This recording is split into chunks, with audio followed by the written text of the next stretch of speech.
ido nga napatay bangod sa komplikasyon sa Kalibo Aklan, 15 kaadlaw ginhaya sang iya fur parent. Samtang 36 kilos ang isda nga tabas nahulik sa Barbasa, Antique. Inyang hayop sa balita nga gitutukan ni Ashley Lisa. May mga bulak, kandila, litrato kag customized pangalungon sa di aircon nga kwarto. Sa ini nga paagi, ginpakita sang fur parent nga si Albert Manalo ang pagpalangga sa iya hinuptanan nga ido nga si Nick. Sang damlag lang sang napatay ang aspin nga si Nick bangod sa komplikasyon sa kidney. 13 ka tuig ini nga gintatap ni Albert kag bangod nangin mapinalanggaon nga pet, tuman man ang pagpalangga sa iya ni Albert.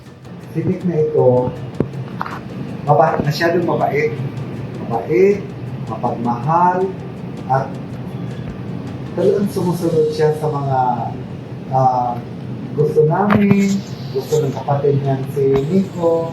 Isa sa mga hindi malipatan ni Albert kay Nick amo nga kung paano sila ginsalbar sang ido sa sunog sang 2015. Paagi sa pagtaghol ni Nick, nakabugtaw kuno sadto si Albert kag nakita nga nagakalayo na ang ila ceiling fan. Bilang isa ka hero dog, ginbisita man sang iban nga fur parent kag pets ang haya ni Nick. Plano sang pamilya nga ilubong ang ila fur baby sa madason nga semana pagkatapos ang 15 kaadlaw nga haya. Mapasana all ka na lang sa kadako sang isda nga nahulik sang isa ka manog pangisda sa Barbasa, Antique. Sa litrato nga ginpakigbahin sang netizen nga si Amok Patya, makita ang isda nga kung tawgon tabas o kung opa moonfish. Suno kay Patya, nagabugat ang isda sang 35 tubtob 36 ka kilo. Ginbaligya ini sa nakahulik sa tag 260 ang kilo.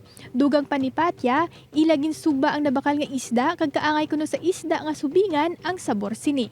Ashley Liza, One Western Visayas.